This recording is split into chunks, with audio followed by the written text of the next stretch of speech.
Welcome to our lesson on table of specifications.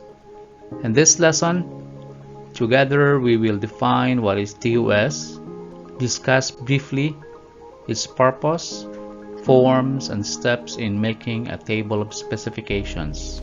Let's answer first the question, what is a table of specification? It is a test blueprint commonly set up in two ways that spells out what will be tested and how it will be tested, and it is therefore required of all test makers. It is a matrix where the rows consist of specific topic or competencies, and the columns are the objectives cast in terms of Bloom's taxonomy. The objectives were categorized into easy, average, and difficult levels. The easy category are low-level questioning, consisting of remembering and understanding cognitive levels. Average category generally consists of applying and analyzing, while difficult category are high-level questioning, consisting of evaluating and creating cognitive levels in the Bloom's taxonomy. The TOS also helps teachers align objectives, instruction, and assessment.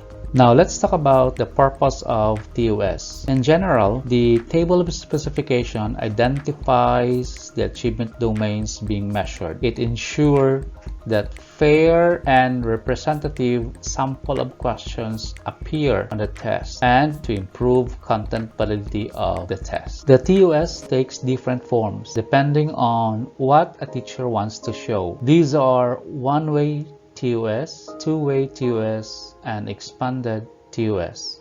Let's briefly tackle each form. One-way TOS only shows one element, such as objective or skills on one topic area. The two-way TOS shows two elements, what, which refers to subject matter or skills, and how, which refers to types of test format. The what covers two aspects, the content area, example the subject matter, being covered, and the target learning outcomes. The how specifies the test format, such as the type of assessment question or task to be used, and the item distribution, while the expanded TOS indicates specific item format to be used in framing the test questions. Right? Now, let's discuss briefly the steps in making a table of specifications.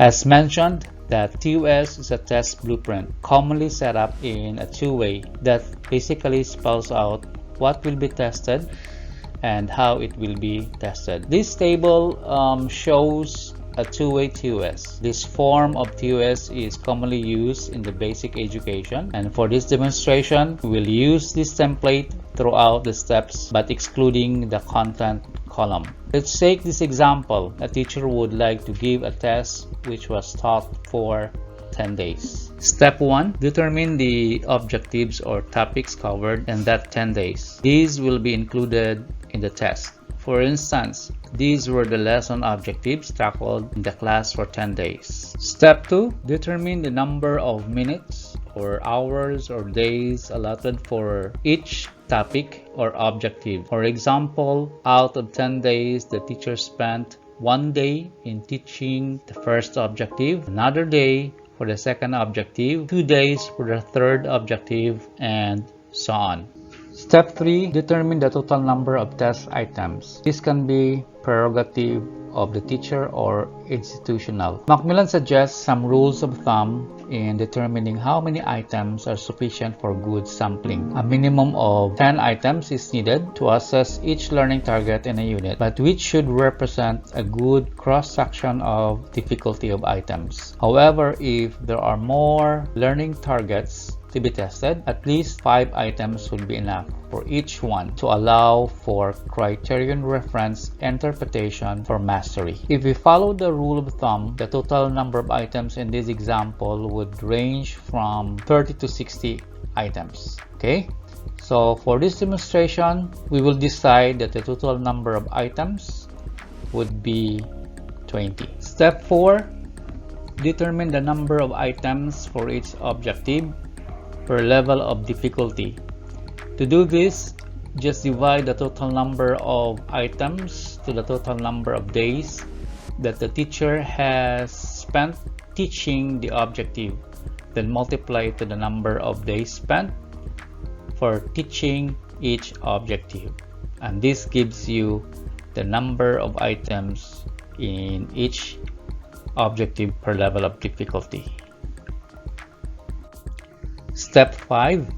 Make sure the vertical and horizontal sum of items are correct.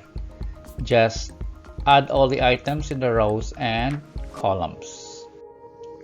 Step 6. Write the item test placement for each number of items.